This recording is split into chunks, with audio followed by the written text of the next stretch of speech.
Welcome back to the Morning Cover Podcast with me, Alan. Today, I'm joined by Terry Hattle from Raw Transport Compliance Specialist, who also runs the Transport Manager Support Network group on Facebook. Terry is a super experienced transport manager, and we discuss a range of topics including how to deal with tricky drivers, how to get buy-in from difficult operators, and that it is okay to ask for help. Everyone has to start somewhere. Oh, that reminds me, have you seen we've launched a mentor program on the TMC? Join a mentor group on the TMC and get weekly calls plus a private group chat with an experienced transport manager to help guide you whilst you make your first steps into the world of transport management. To find out more, go to tmcollective.co.uk and see how a TMC mentor can help you get ahead today. Anyway, this was a great chat to record, so let's jump right in.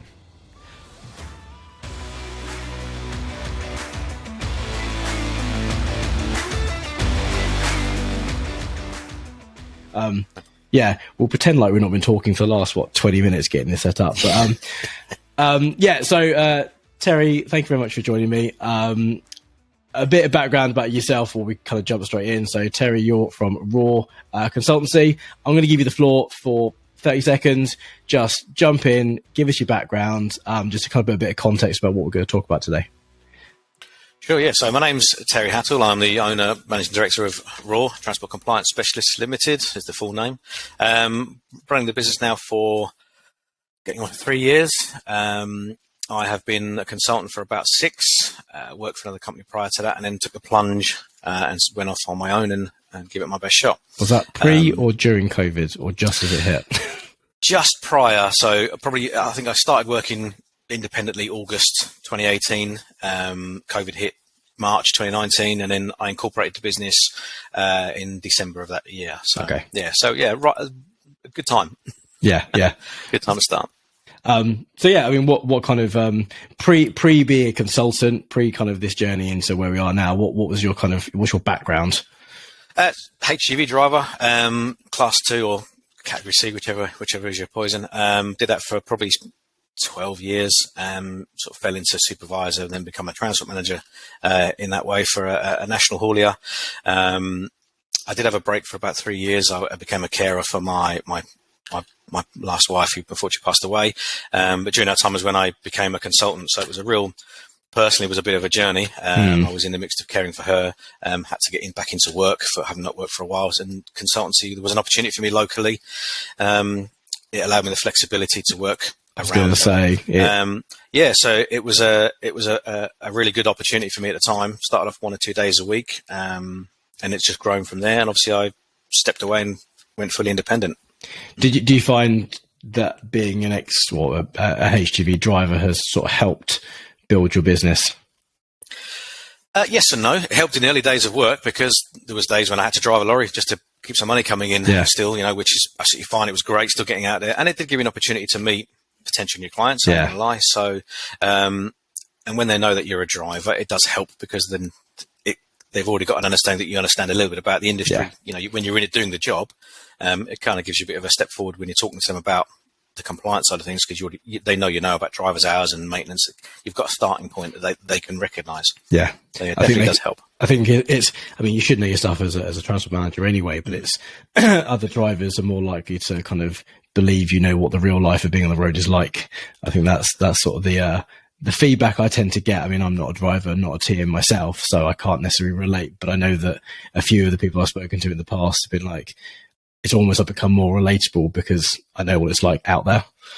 Yeah, but it does work both ways. I've had conversations with drivers that when I've been a driver and they've discovered that I'm also transport manager, they sort of back away a little bit. They think maybe I'm sort of poacher turned gamekeeper, trying to catch them out. And I mean, I've had drivers who still contact me today for advice. Fantastic. But I've also kind of lost contact with drivers who I thought maybe would have been still in touch. But I think because and that sounds really weird, but they sort of stepped away because they feel like I'm maybe looking to catch them out, which it really isn't the case. Yeah, as long as you're doing your job properly, it's fine. Exactly right. Yeah. That's it. So they're only stepping away because maybe they got something to hide. But there we go. So obviously the podcast has taken a bit of a pivot in the last few months. We're kind of looking more at kind of life experiences and sort of providing advice and context to other transport professionals. So I'm going to ask this sort of loaded question that's probably not going to give me an easy answer, but what does an average day look like to you? There isn't one. For example, today, I mean, we're sitting down here at 9 o'clock in the morning. I've been up an hour early this morning doing a gate checks for one of my operators. So making sure that the driver there has been doing his vehicle checks properly in the morning, just auditing him, having a conversation with him, making sure he's happy. And obviously he's still doing what is expected. This driver in particular I've been working with him now getting on for 4 years. Absolutely good as gold, but I'm still have to do the checks. He doesn't give me any issue for any concern. But still this morning, unannounced. Morning, here we go. You do your check, which he had already completed. Let's go around the lorry, make sure he's not missed anything, and absolutely fine, And so being able to be invisible is part of the job. So an average day, that's today, and that can be. I've been out doing that at 4 o'clock in the morning to get drivers who start early. The middle of the day is generally my sort of office work day, whether I'm actually with a client or in my own office doing some work, and there'll be a mixture of TECO reporting, downloads, creating policies, developing a maintenance plan, installing software for the operators to use to support them and make their business run a bit more fluidly and a bit more efficiently, fielding multiple emails, phone calls, WhatsApp messages. I love WhatsApp. It's a bane of my life, but it's an absolute vital tool in the industry now. It makes makes me much more contactable for my drivers and the operators, because they can just drop me a quick message and I can respond whenever. They understand that I'm busy, but it's a great opportunity for me to get a message out to people or respond to them quickly. So the evenings are generally when things tend to get a bit busy. End of the day, people running back in, or issues have occurred during the day, and I get a phone. What do we do next? This has got to happen. I can't get my lorry in for inspection today, tomorrow. It's meant to be due. What do I need to do next? I've had a blowout, or any number of issues that we have to respond to.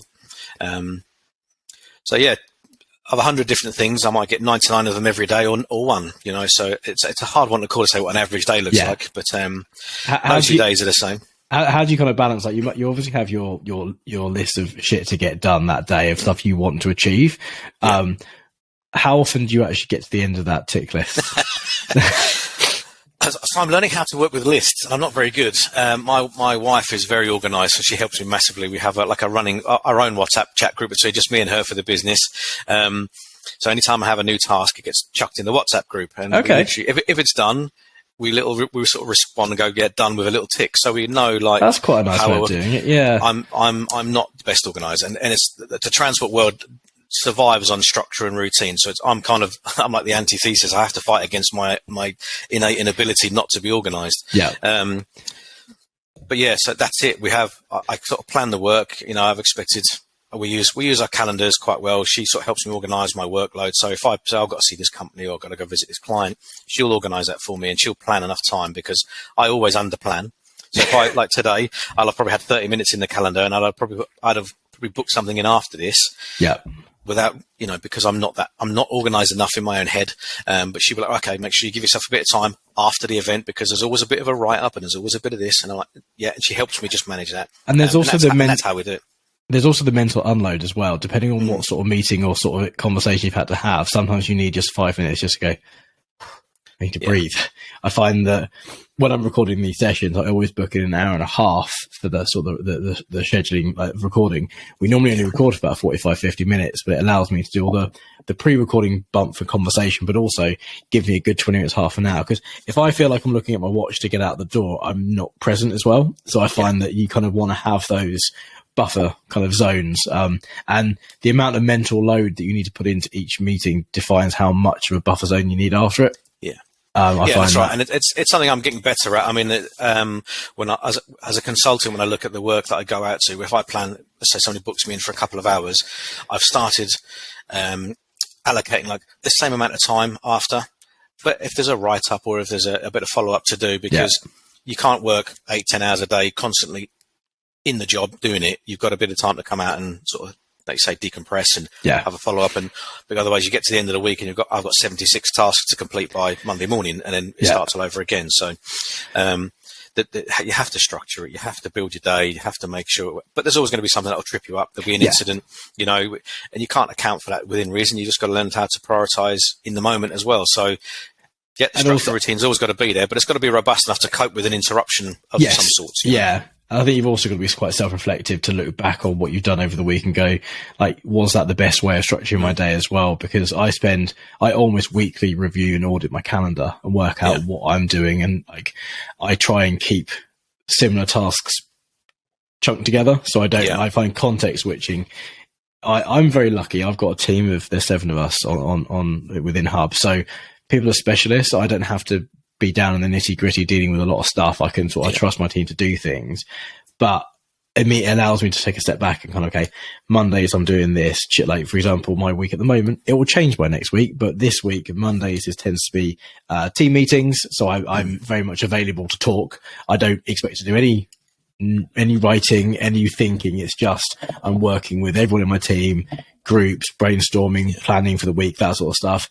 Tuesdays, I'm 100% heading the product. So we're building out the TMC at the moment. I sit there and I'm available to jump in, and they can ask questions, and I can guide and go, oh, I like that, I don't like that, and I can actually get nitty gritty. Then Wednesdays, I tend to be available for recording and external meetings.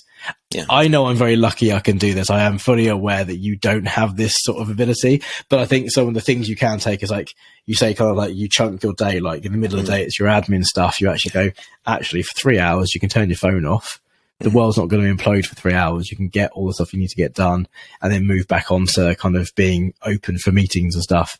I found that if I was available all the time, I'd get nothing done. I think my wife would really like it here if you suggested turning my phone off for 3 hours, because it's a constant reminder that we never really turn off for the work. But on that, you say, I haven't got a team of people as such, but the business was me to start with. My son is my apprentice. He is looking to sit the CPC exam in April. He'll turn 18 in May, so he'll become an employee rather than sort of my shadow, if you will, for the last couple of years. So he'll be a bonus for me. He'll take some of the other tasks off that. He's already started doing that. But my wife, she's an employee of the company, and she's a massive help for me. She does a lot of the sort of back office admin, invoicing, the usual sort of kind of thing and she takes that away from me, because she knows that I need to work to bring, at the moment, I'm the sole source of income through the business. So she's trying to take away those tasks that can be done by someone else. She doesn't, she's planning to do this qualification, but she doesn't know the job. I know the job. I go out and earn the money. She helps me sort of organize the back office bit and, it makes you more efficient, so it allows you to have more billable hours, essentially. Yeah. Like and it's knowing where your strengths are. That's not my strengths. That's her strength, 100%. So I tap into that, and she sort of bumps me along, keeps me heading in the right direction, and we work well as a little team. It's a big plus. How did you go about kind of getting her on board? How did the conversation go to make that sort of? Did you kind of go, oh, I've got this idea? Or did it happen just over time? Because we find a lot of our operators, we have a lot of our customers are one-man bands, small operators. They're husband and wife teams that run them. And the wife is normally, I'm not being gender stereotype. It's the experience we've seen is the husbands are the drivers. They've kind of decided to run their own business. They realize they don't know how to run a business. They don't know how to be administrative. And then their wife, who had their own career, has suddenly been like collared in their evenings and their weekends to do all the stuff they do. Was it the similar sort of thing, or was this a conscious decision? It was a conscious decision. The business came first before I met my wife. So I started as a consultant when I was with my past wife, who unfortunately passed away. So there's been a real sort of early years of me being a consultant. There was that massive personal transition from my previous personal life to now my current personal life. So Kirsty came along. I was already a consultant, but the business didn't exist. I was working for the other company. And she just I was actually fell into it, but as I got busier, she just helped me out. Like you say, just bits and pieces. I would be doing a bit of invoice on the weekend, and she's like, I can do that for you. She has her own sort of little, I say little business. She does like sort of wedding stationery, that kind of thing. So she does it as around the family. She fits it in. Yeah. And she just started picking up little bits, like say, do a bit of invoicing, maybe do some letters and things and emails to customers. And then when we decided to incorporate, it was like, do you want to be involved? Do you want to be part of the business, or do you want? And she was like, yeah, let's do it. You're going to do it regardless. So I'm here, I'm helping you. We're a team. Let's move this forward. So she's a secretary. She's a shareholder. She's invested in the business as well, so it's our business. It's not mine, now it's not, it was me in the original, but it's ours now. We are technically a family business because there's only we have family members in it. But I'd like it to become more, that's the long-term goal, to grow it and bring in other consultants and trainers and wherever it may be. So. I think it's, I know that, my wife is heavily involved in Hub, although she has got her own full-time real job, as I like to call her. I don't have a real job. I just wang on to people like this all day. It's great. Yeah. But no, we've obviously invested in the company to kind of grow Hub as it is now. Yeah. Every key decision is run by her. She is like my main confidant when it comes to anything like this. So yeah, but she's not an employee of the company. She's not she's very much kind of a behind the scenes evenings. I wouldn't say she's a sounding board. Sounding board's a better word. Yeah. She's Kirsty's exactly the same for me. She's my, if I've got she's my sort of, if I've got a question of self-doubt, if I'm dealing with a difficult client, I do get them, and I want to run something past her as a sort of from an external point of view. Just, she deals with, she used to work in a sort of public-facing environment, and she's very, very good at talking to people and dealing with people. Like say, I'm started as a driver, I'm a bit rough and a bit ready, and I've had to learn how to communicate with people at different levels. And depending on how they communicate with me, I've had to coach myself to respond in the right kind of way. Some days, don't get me wrong, there's been days when I've wanted to think, you could really do a smack in the face, and that's not the right way. Fine, no problem. We disagree, and let's look at this a different way. And I've had to learn how to be objective and work around conflict and difficult situations, because at the end of the day, the job that we do, we're almost a necessary evil. We mentioned before about a consultant and about things. We go in to help people, and that's our primary objective. We want to get them to where they want to be.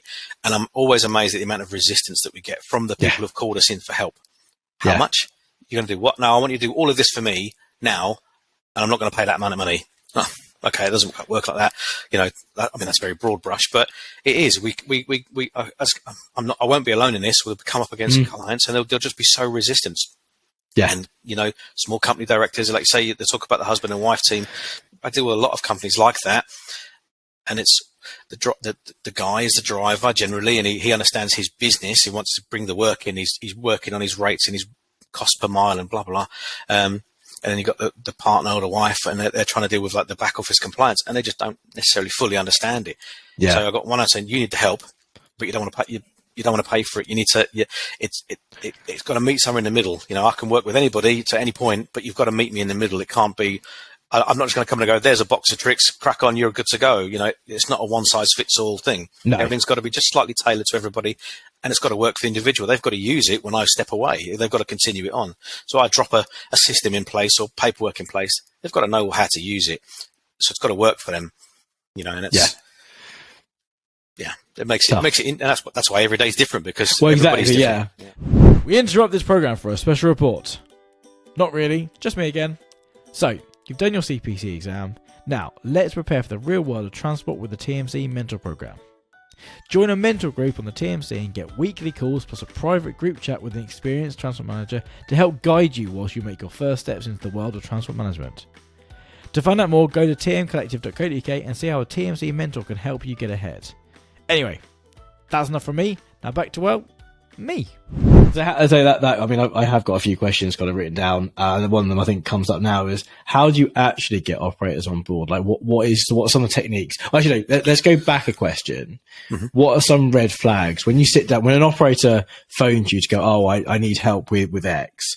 What red flags do you see in that initial conversation that kind of go, they're going to be a tough operator to work with? Oh, that's a great question. The reality is we're in the business of helping people who are in trouble, or rarely do people come to us when they are preemptive. I've got probably I've probably dealt with 100+ clients over the few years. And there's probably one, maybe two, who've come to me and wanted to be proactive. Just set up. I don't want to fall over. I don't want to be at risk. Help me get set up from the beginning. What normally happens is they're 6 months, 2, 3 years into their business, sometimes 10 years into their business, and there'll be an event. There'll be a trigger event. They'll have a stop by the DVSA. They'll have had a visit because they've had an MOT failure. Something will have happened, and they'll get a request for information. They'll get a desk-based assessment requirement, or they'll get an invite to public inquiry, something like that. They'll go, what do we do? and that's when they'll approach us when their back's against the wall. So there's there potentially could be huge amounts of red flags, and it's I think the question is not. I mean, obviously they're only ever going to come to you when they fucked up. As you say, that's usually when it's going to happen. Yeah. Because some people don't do it like intentionally. Some people it's just for lack of knowledge. Like the owner drivers that have like maybe grandfather rights, or the wife has set the CPC, but they've got no transport background. They're there to tick a box. Those are the ones that are probably not being intentionally non-compliant. But I think it's more like, is there kind of behavioural, the traits that you see when you're talking to a potential customer that kind of go, they're going to be combative, they're going to be really difficult to work with. Being non-compliant in itself is not an issue for you. You wouldn't have a job if they were compliant. But how do you, the red flags that show they're going to be hard to work with to bring them up to speed? It's the my mate said. Yeah. I get an awful lot of, well, so-and-so is doing it this way. And they haven't been stopped. And the standard answer is they're just lucky. They're just lucky. They've not been caught, The changes that go on over the years. I mean, the recent one was this IR35 employed driver or outside of off payroll working, and it's created a ripple. There's lots of questions, and must have contracts. Got to have contracts in place. Essentially, is what it boils down to. So there are lots of firms out there that have got drivers on.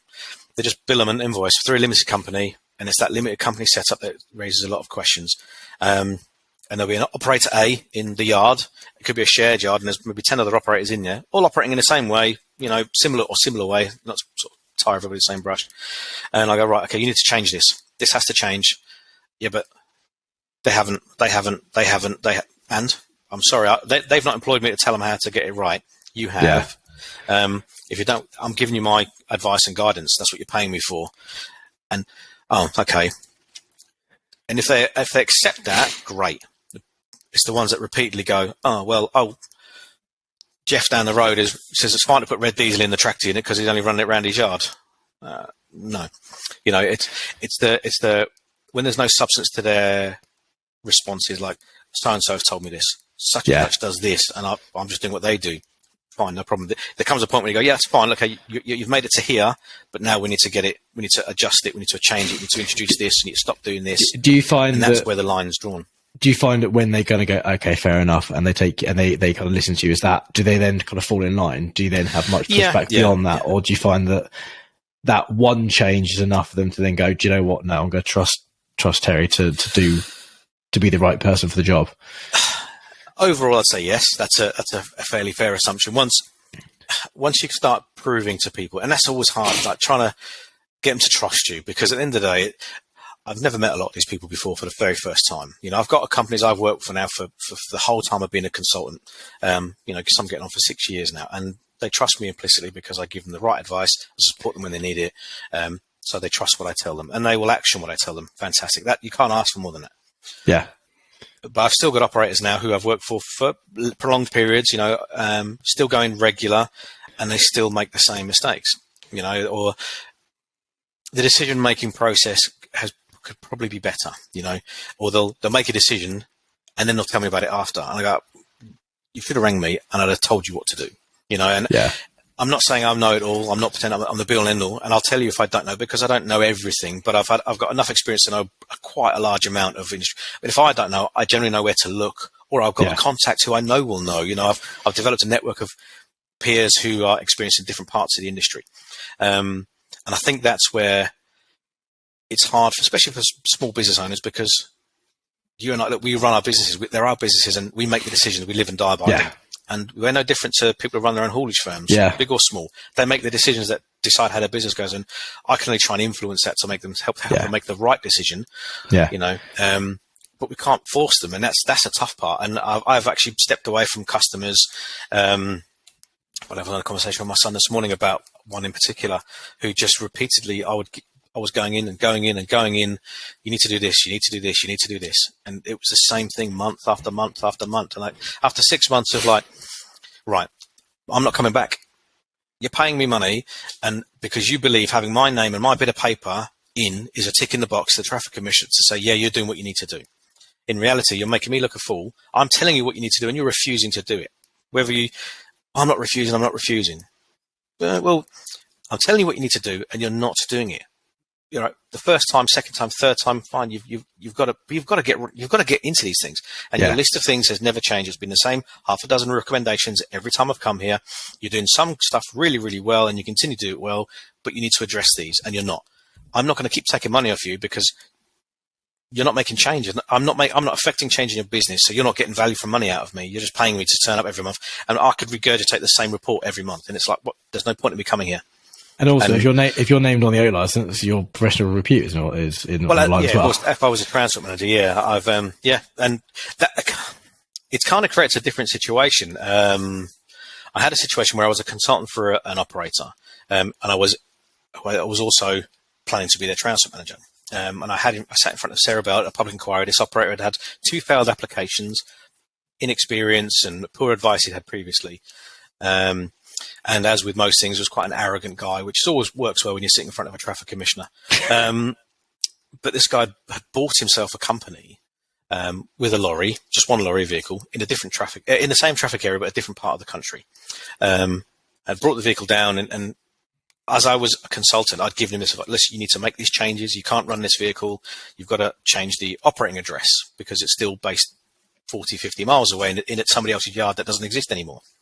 Yeah, and you're running it was a different business. So he was running a waste company, and he'd bought a little scaffolding business that had one lorry on it just to get the license with the lorry. So I had given him the instruction: you got to stop running this lorry. But as a consultant, that's as far as my influence goes. But I was planning to be this guy's transport manager, fully knowledge that if I'm coming in, I'll stop that lorry. I'll just stop it going out because then I'm in a position to affect that authority. Yeah. And I was actually called out by Sarah Bell for not being.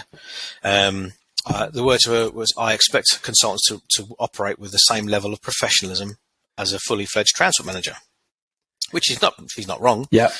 But how do I, as a consultant, make that influence? Yeah. And the only tool when it gets to that position is to say, "It stops. We have to stop. You're not using my name." Yeah, as like a get out of jail free card.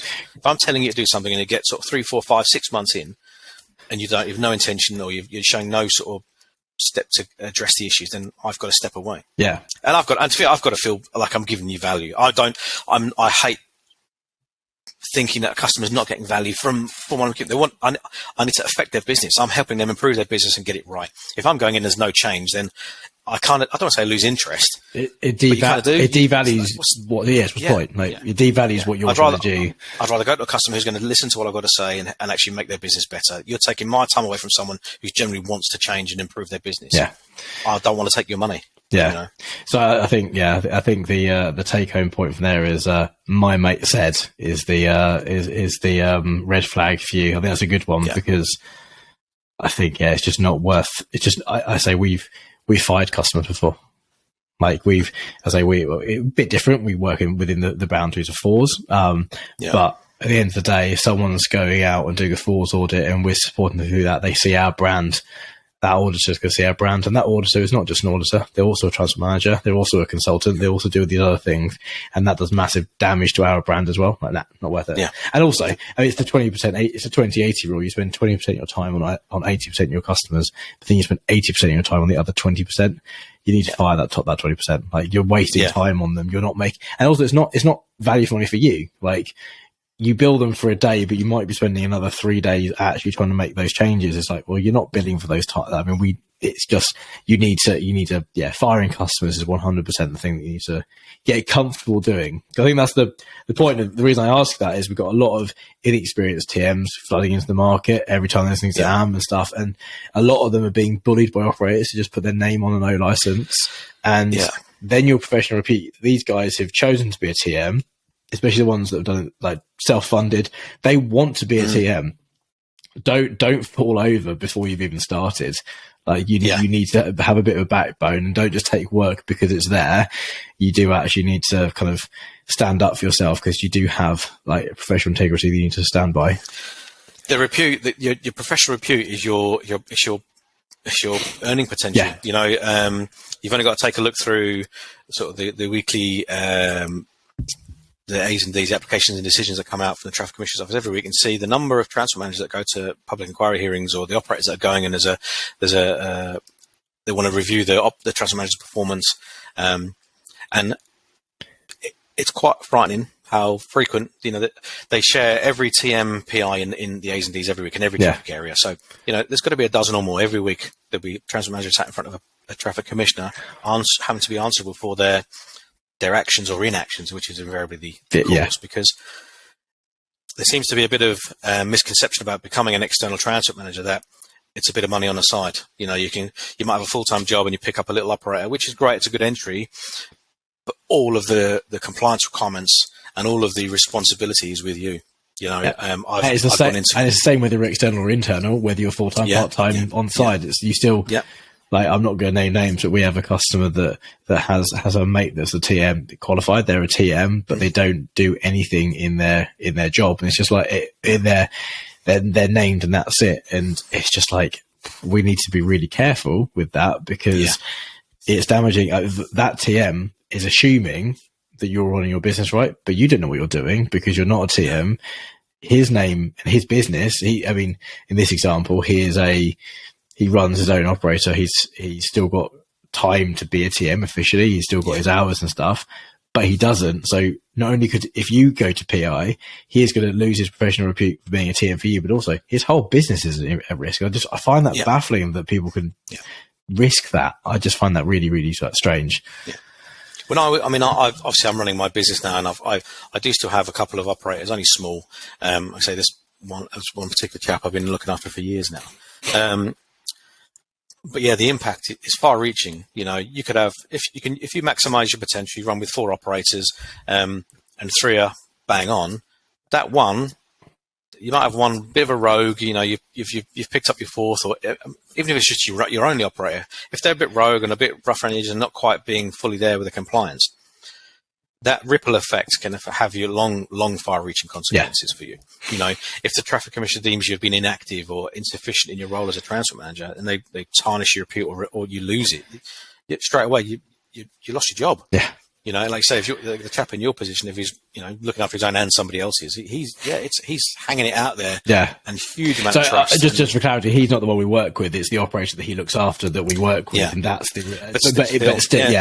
That's not an unusual situation. No, I've come across quite a few people in that position, because someone's gone to the lengths of getting qualified, set up their firm, got maybe 2 or 3 lorries, or however, a nice little operation, and have picked up a little bit of extra to help their mate or help a couple of people because they've qualified. And we know it's difficult. The exams can be quite challenging, and it's a cost and it's a commitment to get out the work. And some people just not prepared to do that. Yeah. So they'll reach out to someone to be their TM. That's the convenience of having an external. Only there a couple of, few hours a week and whatever. That's why they're there. But it is a risk. It's a real risk. I've been on sort of 13 licenses now in total over the last few years.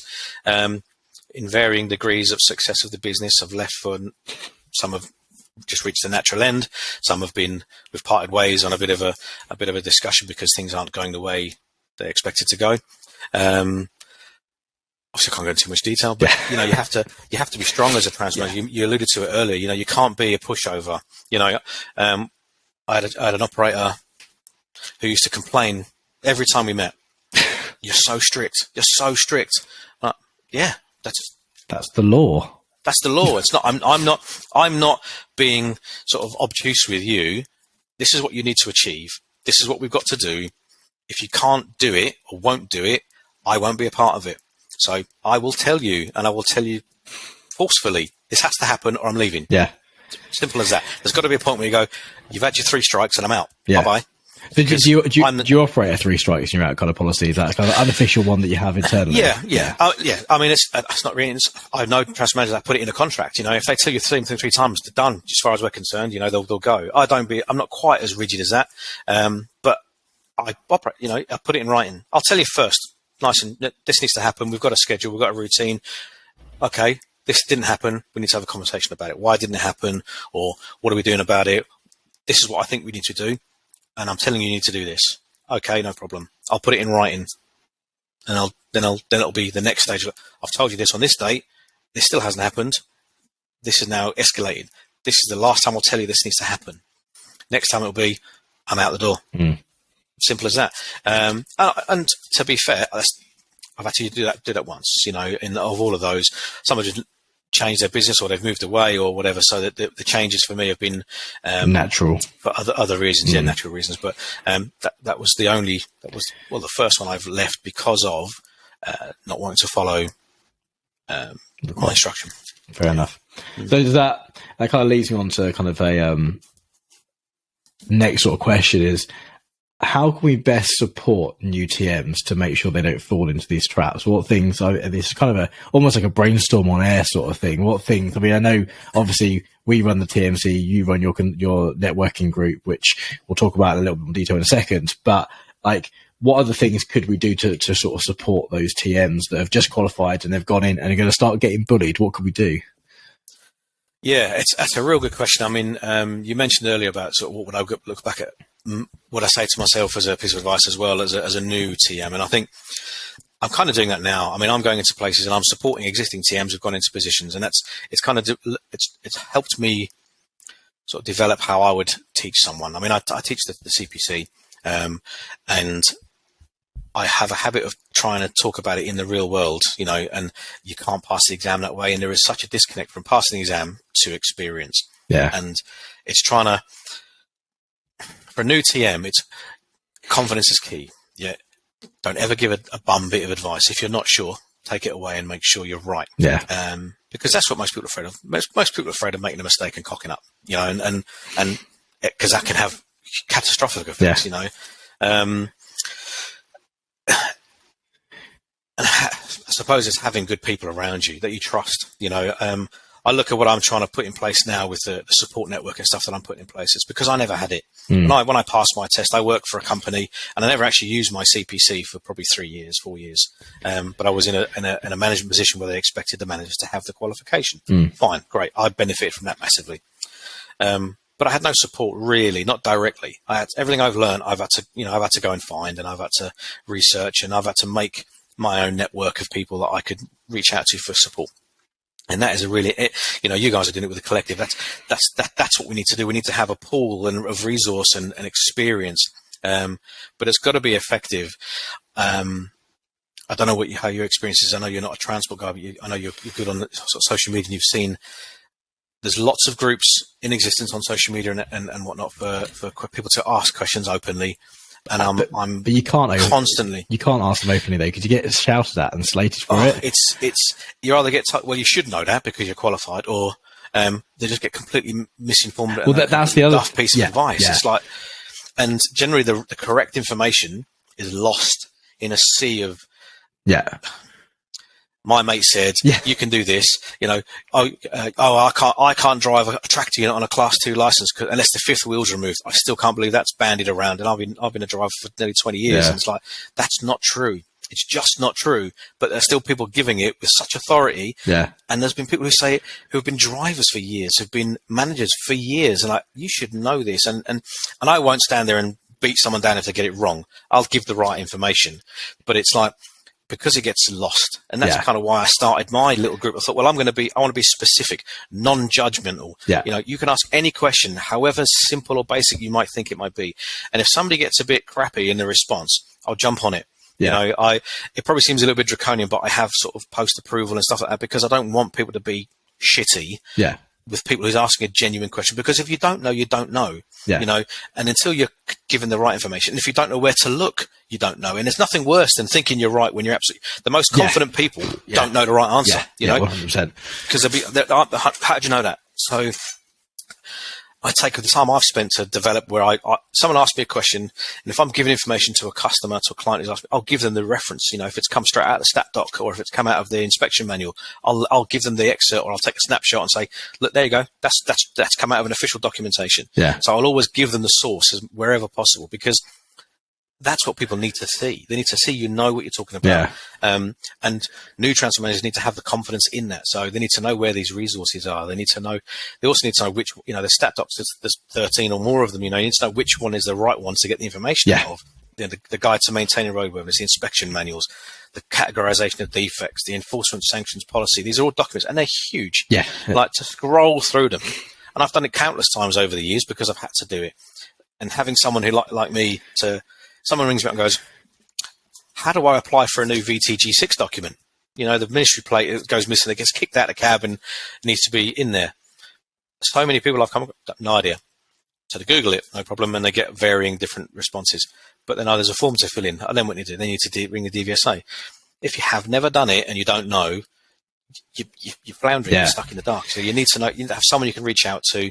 But once you've got the information, be confident with it. If you know you're right, and be sort of strong in your stance and your position about it. I think instruction to people. I think you were saying kind of something there is you usually brought in when a TM is maybe inexperienced and you work with them as a consultant in an organisation.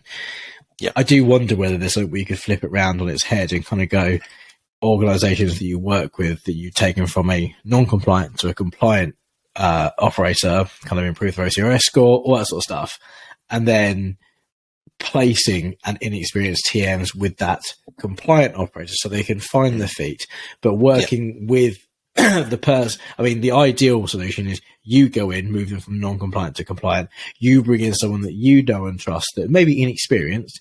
You can then coach and mentor them while they're in the job. So you're then there because you know the operator, because you work with them. They've already built that trust with them. That gives that inexperienced TM a chance to gain some experience under the mentorship of someone like yourself. I think that would be that's something that I think I spoke to Sammy about this last year on the podcast. She was like, she likes moving with kind of non-compliant operators, high risk, hard work, but then naturally we'll get to the end of that and go, well, I'm done now.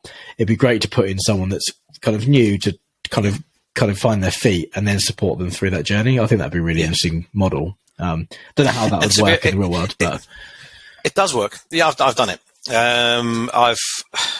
So one of my one of my actual external clients, 10 vehicle operator. I was transport manager there for 3 years. The last 12 to 18 months, there was a young lady came in behind me. I think you might have even reached out to Lily Peach Roberto. Yes, Kai's talking to her. I'm happy to name her, and she'd be mortified that I have.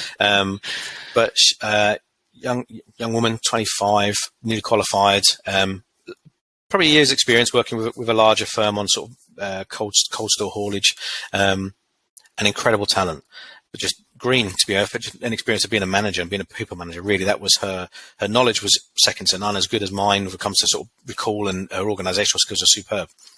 Doing the job, hadn't done enough of it, and for the last, up until they changed their license, the company actually downgraded their license to a restricted, so there's no requirement for TM. But her management skill has grown and grown and grown. She's had to take on a team of drivers day and night. She had to develop a small team around her supervisors to manage the business and manage the operation.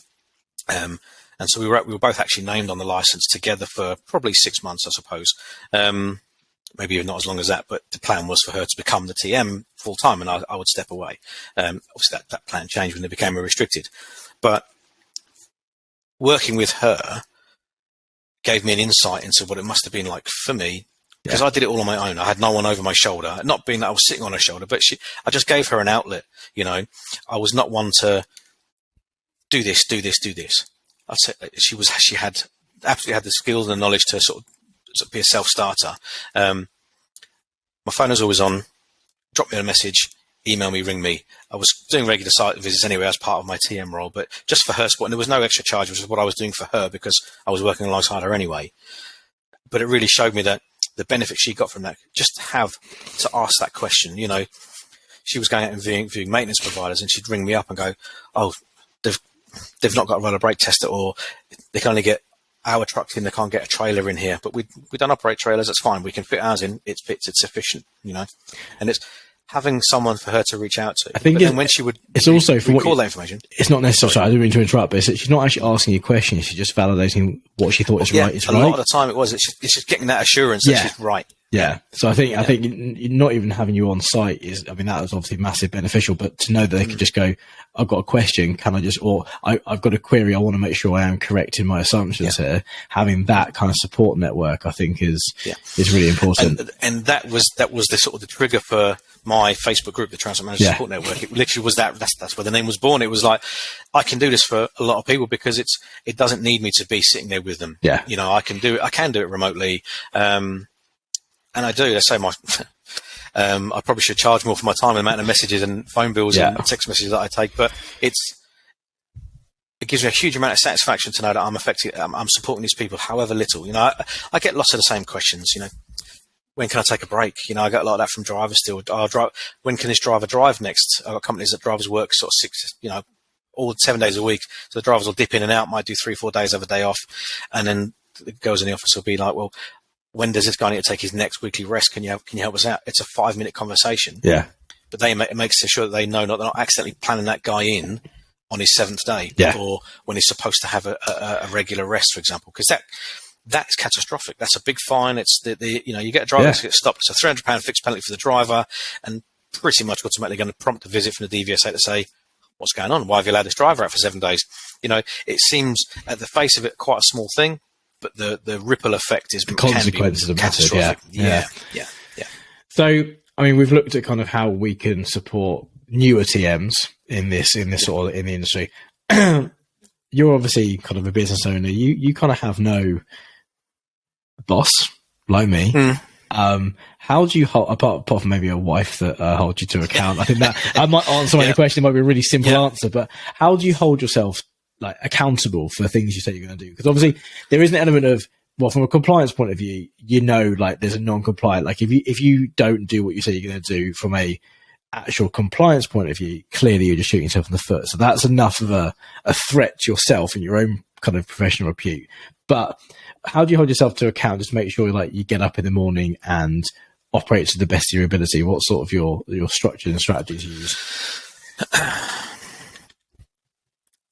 As when you are the business owner, you're running your own sort of little empire. It's hard. You know, you've got to be sort of disciplined enough to know that you're not going to know everything. There's a fine line between confidence and arrogance. I don't ever want to be an arrogant person. And I've been, whenever I'm challenged by someone, if I've given a piece of advice because I know it to be right, and I think I mentioned it earlier, it's why I will always try and source the legislation, the instruction from somewhere, because then I'm trying to make sure I'm not my mate said. I know this to be true, and this is where I've got it from, you know, and that's so when I come to, I mean, my son has been with me now for 2 years. He's coming up to the end of his apprenticeship, and to be fair, he's with me every day, and he has helped make sure I'm right. But not that I'm not saying I know everything, but when I give a piece of instruction, he's like, "Sure, please don't do that in front of the customer." But he'll say to me, I'll sometimes get him to research a particular type of question. I already know the answer, but I want to see what he comes back with. So he will ask me, but customers will ask me, and I'll always make sure I'll verify it. I don't like giving instruction. I'm terrified of getting it wrong. Yeah, terrified, because I recognise the consequences. You know, and that ultimately is my reputation. Yeah, you know, people have got to have confidence in what I'm telling them to be true, and that's what makes me want to get up and make sure I'm getting it right. It's why I develop these things. Why I'm doing this kind of stuff now.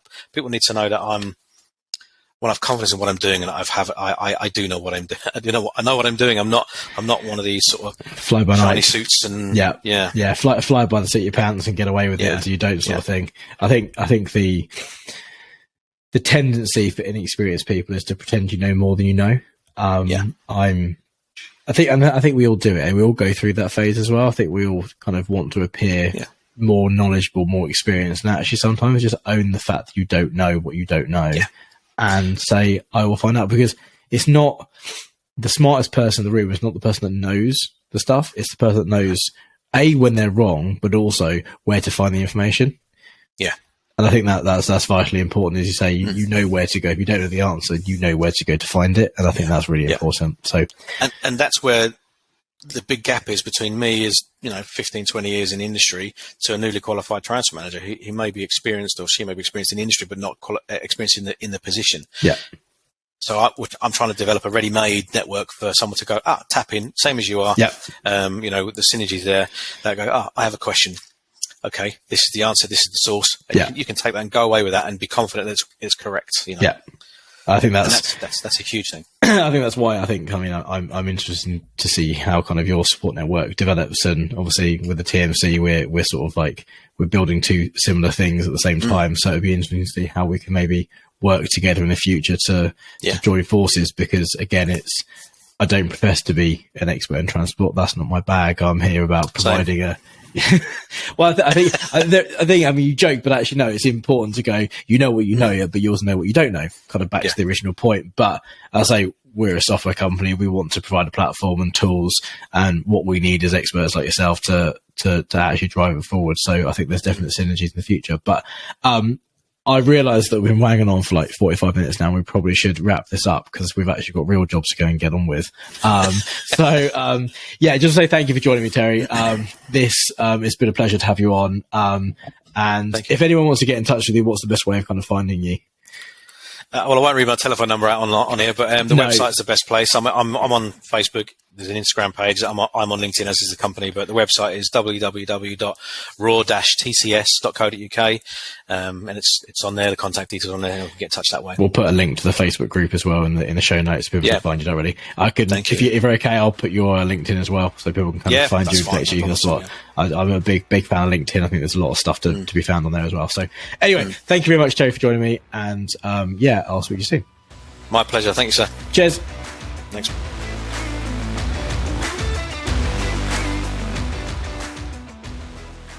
Thank you, Terry, for joining me this week, and thank you so much for listening to this episode of the Morning Cuppa podcast. If you like this week's episode, be sure to go ahead and leave us a review on iTunes, Spotify, or wherever you get your podcast from. That will help us get in front of even more transport professionals just like you. As always, I love chatting, so go ahead and find me on LinkedIn, Instagram, using the links in the description below, above, somewhere. Anyway, that's all for me. Once again, thanks again for listening to the show. I've been Alan, and this has been the Morning Cuppa podcast.